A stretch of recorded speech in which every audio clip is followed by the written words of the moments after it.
It is Need to Know Wednesday. Patreon channel, Florida Monkey. If you are here, you are at the $15 a month subscription level. This is the highest level of what we call, quote-unquote, training. There has been an incredible amount of news lately that applies directly to psychological operations training. And it's been very hard to pick out which ones to use. But what we do here is teach people how to identify different psychological states so that they can understand when someone is trying to manipulate them. Psychological operations is simply putting forth information in a way that would make people behave in a way they wouldn't or believe things they wouldn't normally, when facts are exactly the opposite of what you are speaking. You need to use psychological operations to get people to believe it. Now, this thing, the availability heuristic that we have talked about literally ad nauseum, is so important. And the reason I hammer on it is because to clearly understand what's going on in the media, you have to understand that they see themselves, and it goes to narcissism, as all of the information available in the world. Fox, CNN, MSNBC, that's their job. So to them, if they're not reporting on it, it doesn't exist, or it's not important for you. It's a level of power that people assign that they don't mean to by going to their phones or going to their Google page or whatever. But those first things that you see, you can't unsee.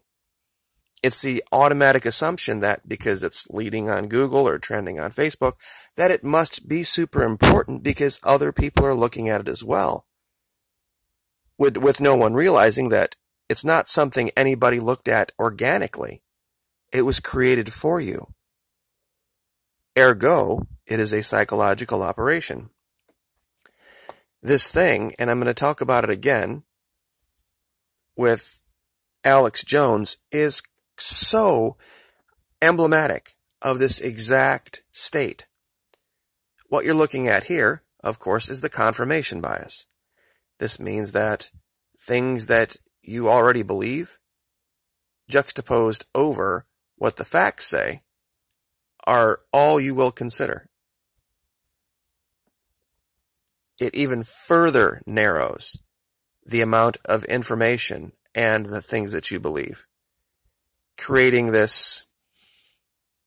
It's actually narcissism that feeds on itself, truthfully, that the 120 million people in the world that participated in the 2016 election believe that they are important in a world populated by 7.6 billion with a B people. I'll let you guys get out your calculators and figure out what number that is. But it's like a percent. 1.5%, I think. 0.1. 0.007 was what the number we used yesterday in Top Secret Tuesday for 60 million, so double that. It's this tiny, itty-bitty fraction. But to these people, they think it's relevant to their world. And here is the most amazing thing about this. This story about Alex Jones being quote-unquote censored. By quote-unquote censoring him on Apple, he went from the number 33 spot to the number 4 spot in one day. By censoring him. Think about that for a minute. There is no such thing as negative press. All press is good press. I wouldn't be surprised one bit if Mr. Jones didn't have some type of a hand in this, because searches for him have skyrocketed. He still has his own website, and he still sells all sorts of garbage and baloney and diet supplements and nonsense. He reminds me of a TV preacher without the religion, because he uses a lot of the same tactics. He finds a group of people that believe they're put upon. And he plays into that fear on a daily basis. And then, of course, shows them the solution. Buy his stuff. Buy his stuff. He describes as the jet fuel for the bombers of truth that he sends out. Literally, that's how he describes his channel. And this thing with YouTube and all these places kicking him off, you don't hear him complaining about the other tens of thousands that have been kicked off for much less. And here's something you'll never hear him talk about. The agreement that I signed, that he signed, that everyone signed, to go from being just a person putting videos on YouTube to someone participating in revenue sharing.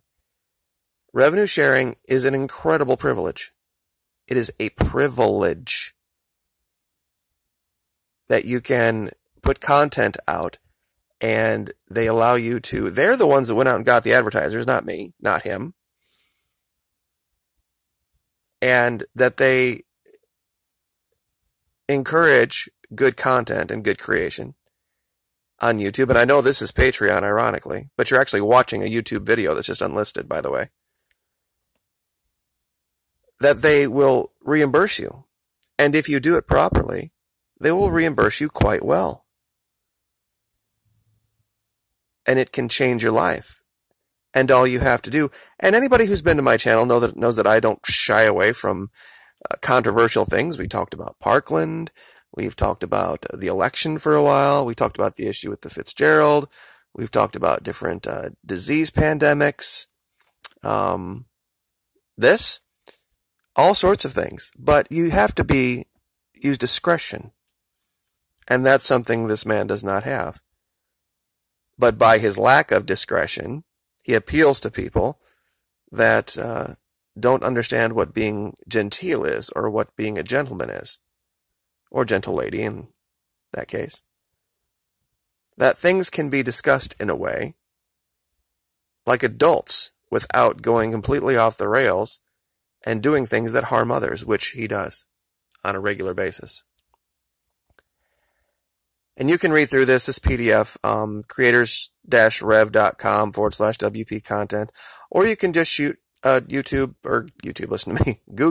YouTube Network Partnership Agreement, or Revenue Sharing Agreement. It's out there for everyone to see.